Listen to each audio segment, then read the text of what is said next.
লালগোলায় 1200 গ্রাম heroin সহ গ্রেপ্তার 4 জন যুবক। একের পর এক হেরোইনের চক্র ফাঁস করছে মুর্শিদাবাদের লালগোলা থানার পুলিশ।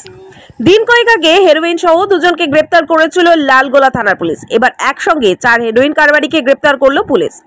পুলিশ জানিয়েছে ধৃতদের নাম সুমন শেখ, বয়স আনুমানিক 22 বছর, উদুত শেখ, বয়স আনুমানিক 19 বছর, ইসরাফিল শেখ, বয়স আনুমানিক 21 বছর, সাবির আহমেদ, বয়স আনুমানিক 26 বছর। তাদের প্রত্যেকের বাড়ি লালগোলা থানার বিভিন্ন এলাকায়। ভগবানগোলার মহকুমা পুলিশ আধিকারিক ডক্টর উত্তম গড়াই বলেন, গোপন সূত্রে খবর পেয়ে রবিবার গভীর রাতে কৃষ্ণপুরের একটি আম বাগানে হানা দেয়। 4 জন যুবককে আটক করে তল্লাশি চালানোর সময় উদ্ধার হয় 1200 গ্রাম হেরোইন। ধৃতদের পুলিশ হেফাজতের আবেদন জানিয়ে সোমবার বহরমপুরের মাদক সংক্রান্ত বিশেষ আদালতে পাঠানো হয়।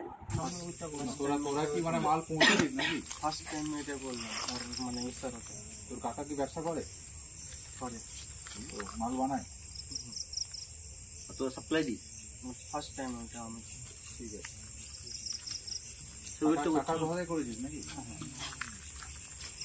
জিরো করো জিরো করো মতো হিরোইন ধরা পড়েছে। কজন ধরা পড়েছে? 4 জন অ্যারেস্ট হয়েছে। তাদের বাড়ি কোথায়? নমনদাইপুরে আছে, পলাশবাটি আছে, তো লালগোলারই ছেলে আছে। বয়স তাদের কিরকম হবে? বয়স হচ্ছে ওই 24 থেকে 30-35 এর মধ্যে। কতটা হিরোইন পাওয়া গেল? 1200 গ্রাম মতো।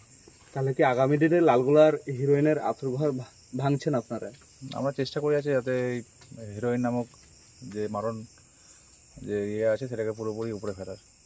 তাহলে কি ইতিহাসের পাতা থেকে সরছে লালগোলার নাম? চেষ্টা করে যাচ্ছে, পুলিশ সর্বদা হচ্ছে সজাগ আছে। আমরা চেষ্টা করছি যেখানেই যা খবর আসছে সেগুলোকে ভেরিফাই করে সেইভাবে তাদেরকে ডিটেন করা হচ্ছে। অ্যাজ পার NDPS অ্যাক্ট যেটা আছে সেই অ্যাক্টে যেভাবে প্রপার প্রসিডিওর মেনটেন করে, যেটা অনারেবল হাইকোর্ট বলেছে, সেভাবে সেটাকে সিজার করা হচ্ছে। আপনারা দেখছেন এখানে CI ভগবানগুলো আছে, আমি নিজে আছি। পুরো সিজার প্রসিডিওরটা ভিডিওগ্রাফি করা হয়েছে। কালকে ওদের কোর্টে পাঠানো হবে, কোর্টে ওদেরকে পাঠিয়ে রিমান্ড নিয়ে আর কারা কারা এর সাথে যুক্ত হয় তাদেরকে আমরা নামগুলো আমরা নিয়ে আসবো। কত গ্রাম হিরোইন পাওয়া গেল? 1200 গ্রাম। কোথায় পাঠাচ্ছিল এবং কত মূল্য এর? এটা অ্যাকচুয়ালি এরা যেটা আছে, এরা দেওয়ানসরের দিক থেকে আসছিল। এদের প্ল্যান ছিল কৃষ্ণপুরের স্টেশনের কাছাকাছি জায়গা ডেলিভারি করার। তো আমরা তার আগে এখানে যেটা হসপিটালের সামনে আমবাগান ছিল, আমাদের এখানে সোর্স ছিল, ইনফরমেশন ছিল, সেইভাবে আমরা ডিটেন করি, তাদেরকে আটকানো হয়। আটকে পুরো ওদের কাছ থেকে পুরোটা রিকভারি হয় এবং রিকভারি করে আমরা পুরো সিজার করে সেটাকে আমরা সিজ করেছি এবং কালকে ওদেরকে কোর্টে পাঠানো হবে। বাজার মূল্য কত হবে?